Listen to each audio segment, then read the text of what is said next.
Hai murid-murid, saya Cikgu Azrina akan bersama kamu semua dalam slot mata pelajaran Sains. Adakah murid sudah bersedia untuk belajar hari ini? Are you ready? Hari ini kita akan explore satu tajuk yang sangat menarik, iaitu pembiakan. Tetapi, sebelum kita meneruskan pembelajaran, mari kita tengok apakah yang murid-murid patut pelajari pada hari ini.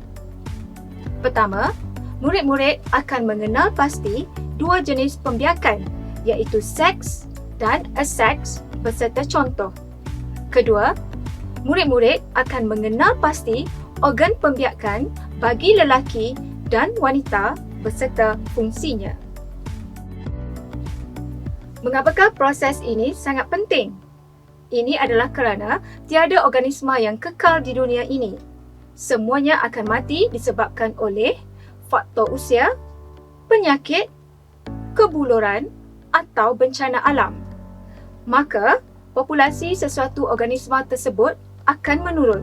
Sekiranya tiada pertambahan, akan berlaku kepupusan kepada sesuatu organisma itu. Pembiakan ini adalah penting untuk menjamin kesinambungan spesies. Sekarang kita akan belajar apakah yang dimaksudkan dengan pembiakan aseks. Pembiakan aseks merupakan proses menghasilkan zuriat baru tanpa kehadiran gamet atau sel pembiakan. Hanya memerlukan satu induk. Pembiakan aseks juga boleh berkembang biak melalui belahan dedua, pertunasan, pembentukan spora, pembiakan vegetatif atau penjanaan semula. Zuriat menyerupai induk secara mutlak. Memerlukan masa yang pendek. Contoh, paramecium dan ameba. Pembiakan aseks ini terbahagi kepada 5, iaitu belahan dedua, pertunasan, penjanaan semula, pembentukan spora dan pembiakan vegetatif. Belahan dedua ialah pembahagian satu sel induk kepada 2 sel anak. Pertunasan ialah proses pembentukan tunas pada badan organisma. Tunas bermula sebagai satu struktur yang berkembang dan kemudiannya terputus dan membentuk individu baharu. Penjanaan semula berlaku daripada kebolehan fragmen organisma tertentu yang tumbuh dan berkembang menjadi individu baharu yang lengkap. Pembentukan spora ialah proses penghasilan spora di dalam sporagium. Selepas sporagium pecah, spora yang halus dan ringan akan disebarkan oleh angin. Apabila sampai di tempat yang lembap, spora tumbuh menjadi tumbuhan yang baharu. Dan yang terakhir sekali, pembiakan vegetatif merupakan satu cara untuk menghasilkan tumbuhan baharu daripada bahagian vegetatif tumbuhan induk selain bunga. Contoh bahagian vegetatif ialah akar, batang bawah tanah, batang rayap, berbawang dan daun. Ini adalah contoh belahan dedua bagi ameba.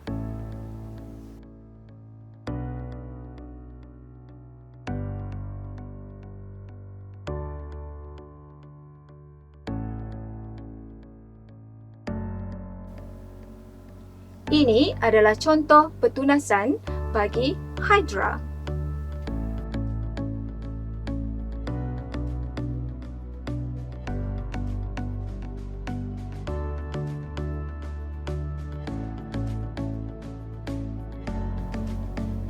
Ini pula adalah contoh penjanaan semula bagi tapak Sulaiman dan planaria.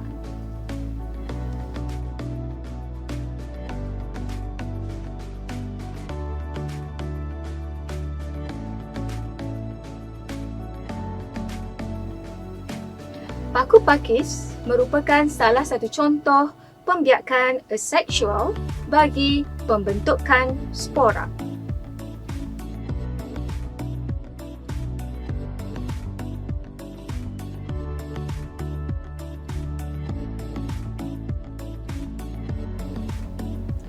Akhir sekali adalah pembiakan vegetatif. Antara contoh-contoh tumbuhan yang menjalankan proses vegetatif adalah bawang, ubi kentang, halia, lobak merah dan juga pokok pisang. Sekarang, kita beralih kepada pembiakan seks pula. Pembiakan seks adalah proses menghasilkan zuriat baru melalui pencantuman gamet jantan dan betina. Memerlukan dua induk iaitu jantan dan betina. Proses melibatkan persenyawaan, perkembangan dan kelahiran. Zuriat mempunyai sifat yang berbeza daripada induk. Memerlukan masa yang panjang. Contoh, burung dan ikan. Di antara contoh-contoh organisma yang menjalankan proses pembiakan seks adalah ular dan katak. Seperti yang murid maklum, sel gamet bagi lelaki dipanggil sperma. Manakala sel gamet bagi wanita adalah ovum. Sekarang, kita akan mengenal pasti organ pembiakan lelaki dan wanita dan di manakah sel gamet itu dihasilkan.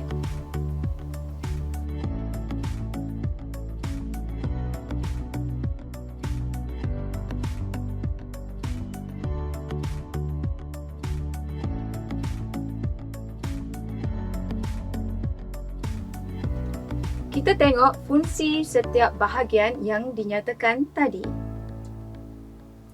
Vesicle semen merembeskan bendaleh yang mengandungi nutrien untuk sperma. Uretra salur untuk mengeluarkan sperma dan air kencing keluar dari badan. Ductus sperma menyalurkan sperma dari testis ke uretra di dalam badan. Zakar memindahkan sperma ke dalam faraj perempuan semasa persetubuhan. Skrotum memegang dan melindungi testis. Testis menghasilkan gamet jantan iaitu sperma dan hormon seks jantan. Kelenjar prostat menghasilkan cecair yang berkhasiat dan melindungi sel sperma. Sekarang murid-murid sudah dapat mengenal pasti di mana sperma itu dihasilkan. Kita teruskan. Ini adalah organ pembiakan bagi wanita. Bahagian-bahagian yang murid perlu tahu adalah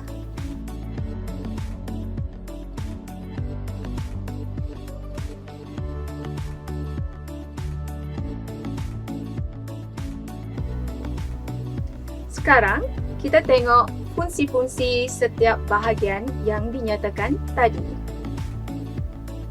Tiub falopio, tempat persenyawaan antara sperma dan ovum berlaku. Ovari menghasilkan gamet betina iaitu ovum dan hormon seks wanita. Uterus ataupun dikenali sebagai rahim adalah tempat embrio berkembang dan membesar. Cervix mengeluarkan mucus untuk memudahkan sperma berenang ke dalam uterus. Faraj menerima sperma dan menjadi saluran bayi dilahirkan.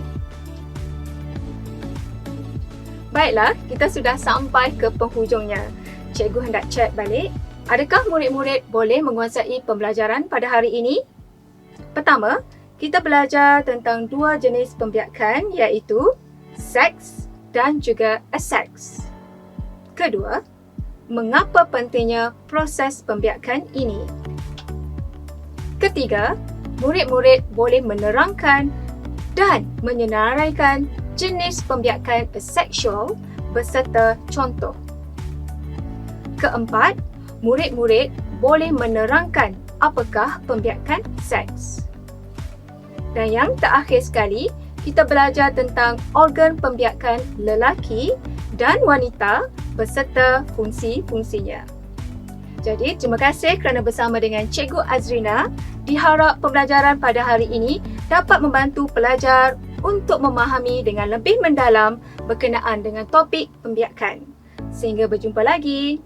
Bye!